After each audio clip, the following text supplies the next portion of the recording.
People love stories, stories of literature, stories from history, and yet we know so little of our own story.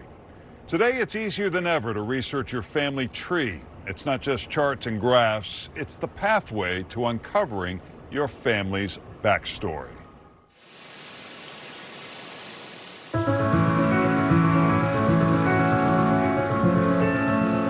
We're living longer, but having fewer children, so those branches on the family tree don't spread quite as wide as they once did.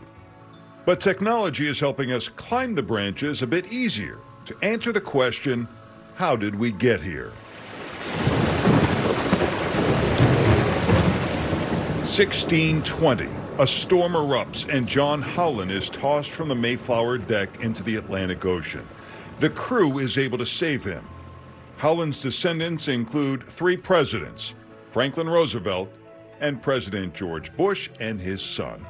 Other Howland descendants include Humphrey Bogart and Alec Baldwin. I would think, though, once you keep going back in that tree, at some point, you're going to be connected to somebody who's famous. Oh, absolutely. Yeah, there's going to be, you could be a sixth cousin twice removed of Marilyn Monroe or something and not even know it until you start building out your tree and finding those connections. We study religious texts where myth and history intertwine to create cultural legends that inspire us. Yet we know little about our own past, in part because previous generations spent little time cultivating those stories. Perhaps part of the reason is that our ancestors' lives were harder, shorter, busier. They had little time to dwell on the past.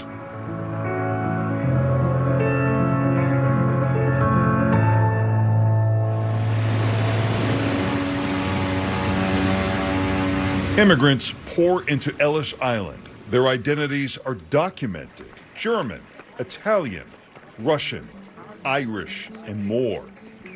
Over time, these families intermarry again and again, and over the decades, those descendants become quite a mix, which raises the question about identity. And what does it mean for all of us? My maternal grandmother is French and grandfather Scottish.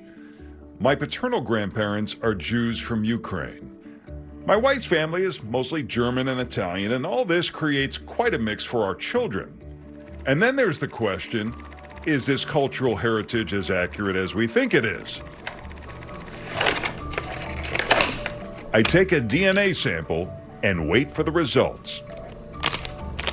In the meantime, I contact Misty Gillis to help me navigate Ancestry.com. It's pretty easy to use. It even offers suggestions of possible ancestors. What is the biggest challenge of figuring out someone's family tree, or for them to do it for themselves? A lot of people get hung up on spellings and things like that, and so you have to use your instincts and you have to use your guts when you evaluate these records and figuring out, is this the right person? So Naturalization record. So let's Misty Gillis is a self-trained genealogist who investigates her own tree, which is filled with surprise and disappointment.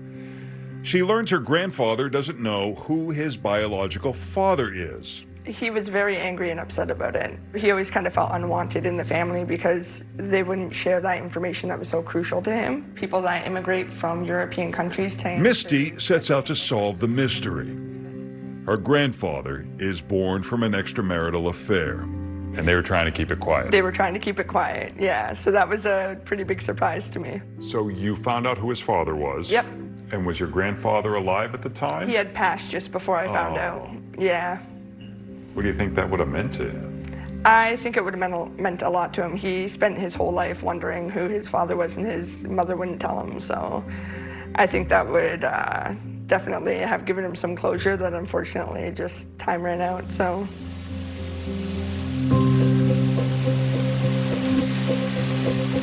This experience inspires Misty to help adoptees find their biological families.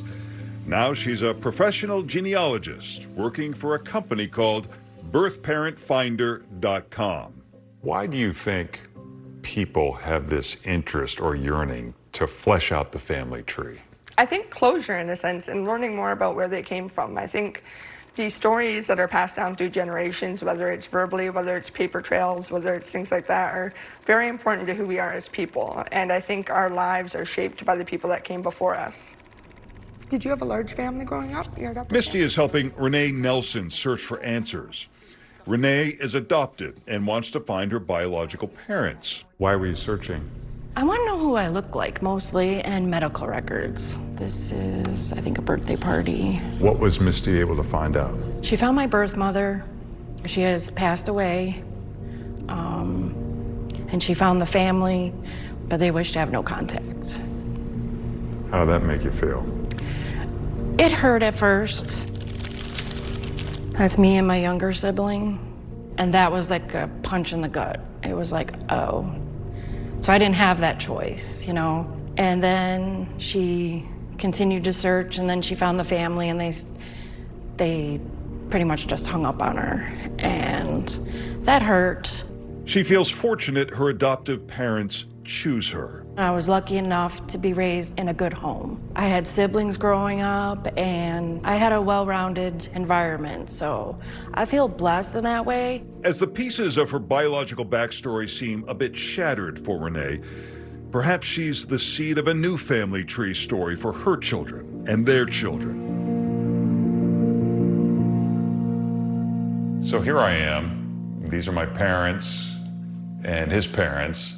For me, I'm still exploring the past. On this census record, for example, it'll list all the children that were living with him in 1891, and possibly Mary Grace could have been living there in 1891, so we could make that connection there. Okay. The digital trail ends quickly on the Jewish side in Ukraine, but I do have a bit of the story.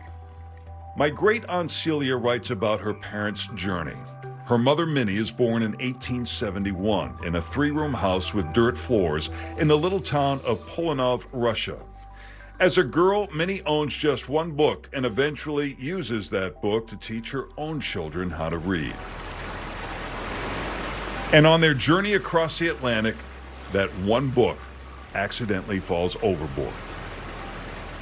My great-aunt Celia writes, she never thought of that book without a regretful sigh. On my French and Scottish branches, I travel back in time to 18th century France and Scotland to see all the names I descend from, like McPhee and Dupuy.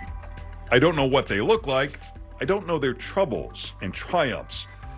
Although through newspaper.com, I do find confirmation of my grandmother's story that her father is hit and killed by a bus when she's just a child. It demonstrates, like the story of John Howland falling overboard on the Mayflower, how close we are to never being born at all. I haven't discovered any presidents or famous actors in my tree, just shopkeepers and factory workers. My name's Krista Cowan. I'm the corporate genealogist here at Ancestry. My DNA results are back.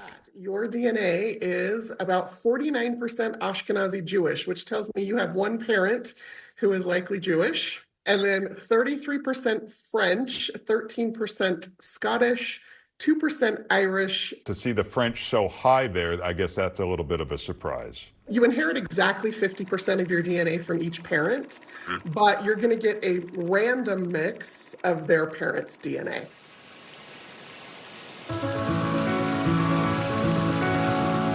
We have 32 great-great-great-grandparents. And that just takes us back to the early 19th century. As we look further into the past, it's a good reminder to look forward, that our identity has as much to do with our own choices and traditions. Some we carry forward, and some we create with our own children to start new traditions that are more easily preserved in the 21st century, if we take the time to preserve them at all. Only then can we hope that our descendants may pass along just a bit of our story, our memory, for the next generation to enjoy.